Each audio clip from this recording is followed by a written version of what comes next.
अजामिल की कथा के बारे में। अजामिल की कथा सुना रहे हैं, उस कथा को जिस कथा को सुखदेव जी ने जो है राजा परीक्षित को सुनाई थी। सुखदेव जी राजा परीक्षित को यह कथा सुना रहे हैं। श्रीमद् भागवत महापुराण की कथा है। श्रीमद् भागवत महापुराण के जो है छठे स्कंध में जो है अजामिल पापी का कथा का वर्णन आता है। उसमें नारायण के नाम की विशेष महत्ता के बारे में वर्णन आता है। जैसे उसमें स्पष्ट रूप से लिखा है कि इस नारायण नाम के महत्ता की इस कथा का जो भी व्यक्ति श्रवण करेगा उसको यमदूत कभी भी मृत्यु के बाद भी यमदूत उसको कभी स्पर्श नहीं कर पाएंगे। और निश्चित रूप से उसको भगवान के परम धाम की प्राप्ति होगी, गारंटेड है। अजामिल जो था ब्राह्मण परिवार में पैदा हुआ था।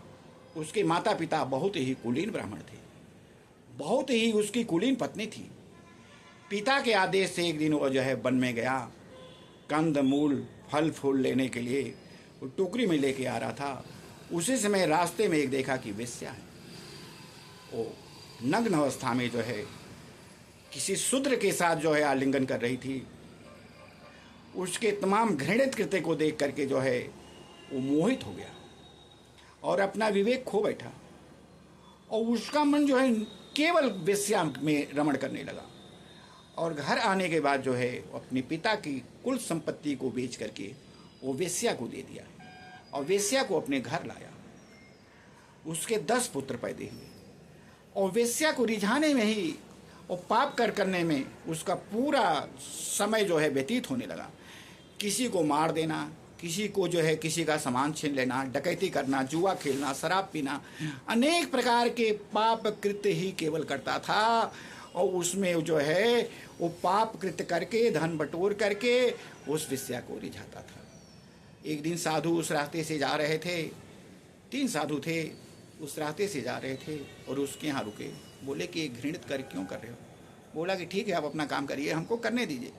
परंतु साधुओं को उनके ऊपर दया आई।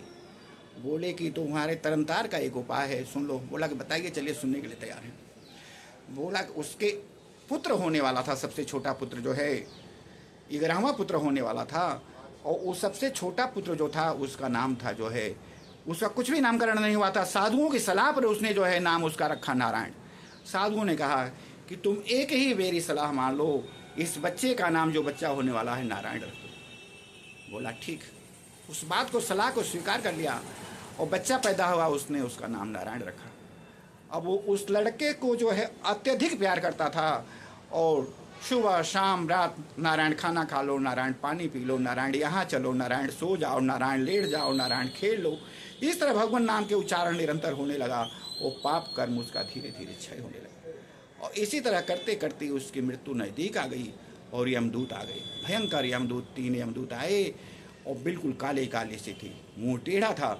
उनको देख करके पूर्ण रूप से भयभीत हो गया।